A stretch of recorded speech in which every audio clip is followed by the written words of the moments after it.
Well, we're down here in the bowels of AFC Wimbledon's Cherry Red Records Stadium, and I'm here with John Lynch, who's the Managing Director of Wish, Wimbledon in Sporting History. John, first of all, what is Wish? Wish is a heritage charity, and we're dedicated to preserving, collating, displaying all of Wimbledon football's rich history, but also in capturing some of the other wider sports across the borough. It's a very, very unique story, not just about football, but there are many things that people are not aware of. The first set of national rugby rules came out of Wimbledon Common. The first set of international hockey rules came out of Wimbledon Common. We've got the oldest cricket ground in the world, and it's just a multitude. So, which is why we use the tag "the greatest story," because that's what we believe it is, but not just football, for all the other sports in the area. Now, looking around the museum here, you've got an amazing collection. How did this all come together? Well, I think most people know that Wimbledon football has had a very checkered history. The worst of it being when we moved out of Plough Lane initially at the start of the 90s. A lot of the club's heritage disappeared. Basically, Wish came about because there was a number of private collectors, and I was one of them, that was trying to, every time I saw something related to the club that I felt belonged to the club, I bought it. And we'd all come together a few years back, nearly 10 years now, I think. There was a group of us that did a film and a book called Common Ground. So that was multi-sports charting the incredible history of sports on Wimbledon Common. And leading on from that, when we got the news about the new stadium, we thought it would be a really good idea if we brought everything back home, because that's never been achieved. And since then, the amount of artefacts we've had coming in is just mind-boggling. So, for example, the very first trophy we won in the late 1800s was the Clapham League, and that came in and was donated from somebody.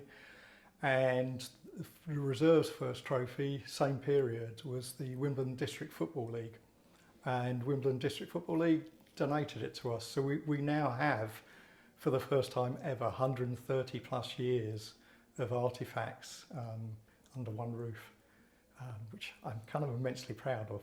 But we've had a great team, and everybody in Wish is a volunteer. We set our stall out first. We said no expenses, no payments, no nothing. It's a proper labour of love. So hats off. We've got about 40 volunteers that help us and come in and make things like this happen. Well, we're outside the stadium now, and it looks like we've got a little friend sitting next to you, John. Who's this?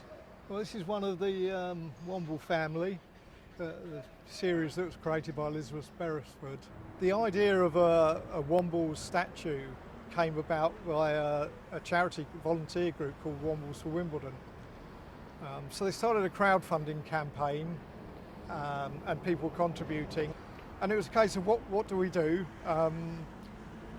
Like anything, building something like that comes with a financial thing, and if you're looking at brass statues, you're talking about tens of thousands. But I also wanted to capture what the Wombles are about, so recycling and reusing. So the idea of the Wombles bench came from me. I chatted to a female woodcarver up in Yorkshire. We found a fallen oak over in Wales that weighed about 2 tons, and she said, I can use half of that for the Wombles bench. So yeah, we transported that from Wales to Yorkshire, and she sawed it in half, and this came out of it. And the Beresford family, very grateful, they gave us permission to change the scarf from red to yellow and blue. So what happened with the other half of the oak? Well, obviously we'd paid for the whole tree, and we always wanted to do a statue of one of the club's unique things. We're the only club in the world to have, or in the country rather, to have won both the FA Amateur Cup and the Professional FA Cup. So the idea of a statue with the 2 captains back to back, and then I thought, well, you know, why don't we use the other half of the oak tree for that? Because then it continues the theme. It's very Wimbledon based. So I believe we have the only wooden football statue in the world and the only Wombles bench in the world. And the tree was replanted. So go green, but also go yellow and blue.